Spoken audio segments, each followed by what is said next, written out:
Você já se perguntou o que tem aqui do outro lado? Quem está por trás dessas palavras? Ou qual o fundamento por trás delas? Primeiro, preciso te dizer que não há alguém aqui. Somos vários. E em alguns momentos, nossa coexistência é um caos e acabamos por criar grandes transtornos aqui dentro. Eu sou um estranho, mas acho que você... Bem, não importa. Irei contar de qualquer forma.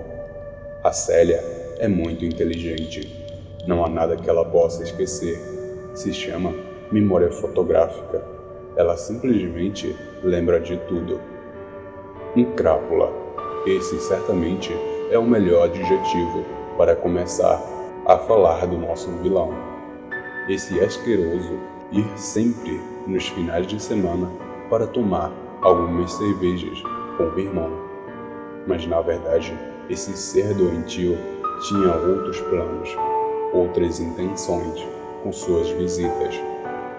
Ela sempre se escondia por todos os lugares quando ele chegava, e seus pais apenas acreditavam que ela era só uma garotinha tímida, como qualquer criança.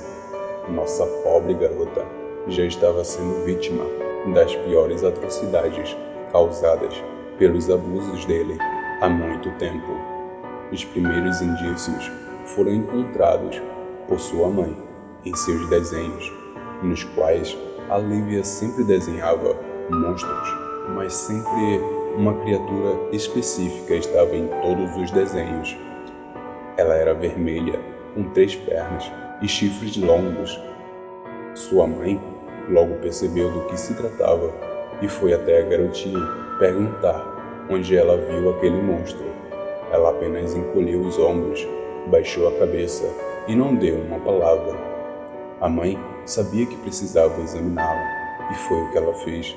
E poucos segundos após começar, entrou em uma crise de choro e só piorou quando o marido chegou e ela ocupou cegamente de cada atrocidade que sua mente fazia com que ela visse repetidamente. Todas aquelas acusações e defesas vindas de ambos logo se tornou em uma grande briga que durou o dia inteiro, rolando entre lágrimas e ameaças de separação. Enquanto tudo acontecia, a garotinha, que muito inteligente, já podia entender que o motivo daquela gritaria toda eram os seus desenhos.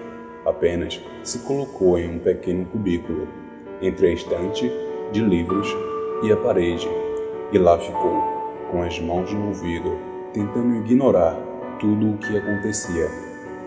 A essa altura, eu já existia, mas aquela situação era nova, desesperadora e envolvia ambas pessoas que outrora foram suas protetoras.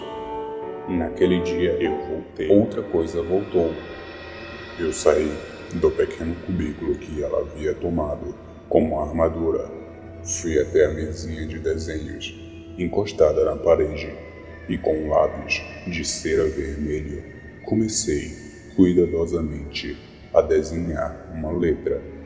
Após aquela letra, outras vieram, e logo havia uma palavra que parecia ter sido entalhada em pedra, pois o papel estava fundo nas áreas que eu pintei. Com muita força, usei muita raiva.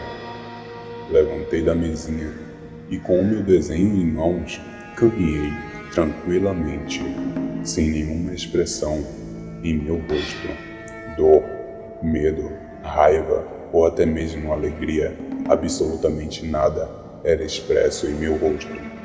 Entreguei o desenho nas mãos do pai dela, que aparentemente estava mais calmo que a mãe. Até aquele momento, ele tentou apenas ser racional, se defender das acusações e acalmá-la. Uma lágrima não deixou cair, mas quase que instantaneamente, quando ele pegou o desenho e olhou para o meu rosto, disperso de qualquer emoção, seu semblante foi abaixo. ele desmoronou em lágrimas, enquanto a mãe dela perguntava-lhe o que estava acontecendo. Mas, sem conseguir formar uma palavra, de cabeça baixa, ele levantou o desenho e mostrou para ela. Ele sabia o que aquele desenho significava, porque a sua filha estava sempre tão estranha, o porquê das mudanças de humor. Sua mente, que estava confusa, onde as emoções estavam tentando se encontrar, agora esboçava uma em particular. Seu rosto agora foi tomado pela seriedade, com uma raiva aterradora escondida nos cantos dos olhos. Ele levantou, pegou o celular e, discando os números, de costa para sua mulher, olhando pela janela para a área do lado de fora, onde costumava tomar algumas cervejas com seu irmão. Ele respondeu com um amistoso e simpático: "E aí, cara, tudo bem? Está podendo chegar por aqui hoje? Estou precisando de um braço a mais aqui. Uma ajudinha cairia bem." A mulher olhou para o marido, ainda de costas, e subiu. Saiu correndo, subindo as escadas, quase que arrastada. A garota, que foi para a mesa da cozinha logo após entregar o desenho para o pai, estava comendo algumas frutas, olhando fixamente para a parede, como se enxergasse através dela. Não demorou para que o tio dela chegasse. Estacionou seu carro e, sorridente, nem mesmo olhou para a garota, para mim, e foi em direção ao meu pai. Parado na frente da janela, colocou as mãos em seu ombro, mas foi recebido por uma pesada tacada na cabeça, o que o fez cair imediatamente. Aquela tacada foi bem planejada. Ele arrastou pelas escadas, degrau por degrau. A coisa, mesmo depois de ouvir o tio cair e seu pai arrastando como um saco de lixo, ainda assim, não parou de olhar para a parede. Em nenhum momento. Gritos. Haviam muitos gritos, gemidos aterrorizantes, e logo depois, um grande silêncio. O seu pai desceu as escadas, com lágrimas por todo o rosto. Abriu a porta e ficou de pé, olhando para a escuridão da noite. Lá fora, pareceu que a coisa sabia que aquilo que estava esperando aquele momento o tempo todo. Ela levantou e, deixando para trás sua maçã com algumas mordidas pequenas, ela subiu as escadas calmamente, como se estivesse pisando em algodão. Ao chegar lá em cima, foi impossível não ouvirmos os gemidos de dor, mas o que surpreendeu foi que os gemidos estavam vindo do quarto dela, e assim que percebeu, ela começou a acelerar os passos.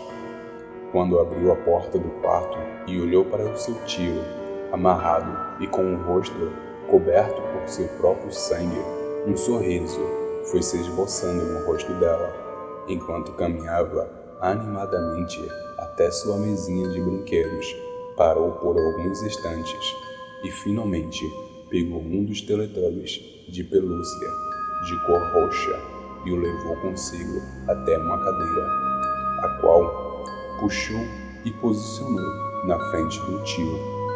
Ela se colocou de pernas abertas, as cobrindo com o seu vestido. Colocou a pelúcia no meio das pernas, inclinando seu corpo para frente e suspendendo ele com os braços. As mãos ancoradas no assento da cadeira, ela balançava os pés freneticamente em direção ao tio. Claramente, estava bastante animada por estar ali. Depois de algum tempo, parada, sem dizer uma palavra, ela finalmente fez um movimento. Colocou as mãos na cabeça da sua pelúcia e, com a antena triangular, puxou uma faca que já tinha sido usada outras vezes por ela. Seu tio apenas olhava com um dos olhos abertos, não tinha forças nem mesmo para mexer as pálpebras. Levantando em um pulo inesperado que fez seu tio se inclinar para trás, soltando um grunhido desesperado por trás da mordaça em sua boca. Ela começou a circular em volta dele, passando a faca superficialmente em volta do seu corpo. Parou em frente a ele. Seu rosto estava 20 centímetros abaixo do dele. Ela não parava de sorrir. Levantei a faca na altura da cabeça dele, encostei em sua boca e comecei a acariciá-la com a ponta afiada dela. Mas logo, aquelas carícias se tornou em algo mais divertido para mim. Empurrei a faca no lado direito da boca dele. A faca abriu sua pele, enquanto o sangue escorria, gota a gota pela faca, até em minha mão, que agora, em movimentos ritmados e acelerados para cima e para baixo, comecei a cortar a pele da boca dele, em direção à sua orelha. Meu braço estava todo coberto com o sangue dele, e aquilo me deixou mais feliz. Não demorei para ir até o lado esquerdo e fazer o mesmo quando terminei. Eu não podia deixar de falar que ele estava gostando, que se ele não iria mostrar um sorriso, então eu iria fazer ele sorrir com vontade. Afinal, era o que ele sempre falava, todas as vezes. Ele estava com um sorriso enorme, de orelha a orelha, mas o sangue não estava deixando que eu admirasse. Peguei o meu batom, escondi-o na gaveta e, arrastando a cadeira até perto dele, subi nela, ficando quase na sua altura. Comecei a passar minhas mãos por seu rosto, espalhando todo o sangue, o que o fazia gemer mais alto todas as vezes que passava o seu sorriso. Isso me fazia ter vontade de espalhar bem o seu sorriso enorme. Logo depois, peguei meu batom e, girando ele todo para fora, passei na sua boca e por todo o seu sorriso. Eu não tinha percebido antes. Talvez todo aquele vermelho tenha me distraído, mas ele parecia estar chorando. As lágrimas faziam trilha por seu rosto vermelho. Olhei para ele seriamente e perguntei: por que está chorando? Espera que te irei fazer chorar com gosto. Afinal, era o que ele sempre dizia a ela.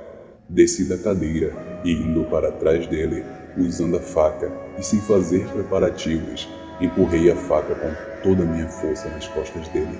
Não foi fácil, mas continuei empurrando e tirando sem parar. Depois empurrei em outro lugar e fazendo cada vez mais buracos atrás dele. Os gemidos eram cada vez mais altos, mas tive que parar quando ouvi passos nas escadas, provavelmente do pai dela, atraído por esses gemidos escandalosos. Antes de sair, cortei as cordas amarradas nas pernas e mãos dele, o deixando cair como uma maçã podre no chão. Não tive tempo de sair do quarto. O pai dela chegou no momento exato em que parei na frente para admirar um pouco mais o que eu tinha feito. Eu virei exatamente ao mesmo tempo que ele abriu a porta. Ele olhou para mim e em seguida olhou seu irmão ali deitado, com poucos minutos de vida, e correu em seu socorro, enquanto deixei escapar uma risada. Ele virou assustado, olhando em minha direção quando ouviu a risada, mas apenas saí satisfeito, planejando voltar para minha maçã. Com a ilustre colaboração do canal Psicose, pude conceder este conto que, convenhamos, você se identificou muito com o final. Nós sabemos o que você deseja. E se você gosta de contos como esse, nos siga no Amino app.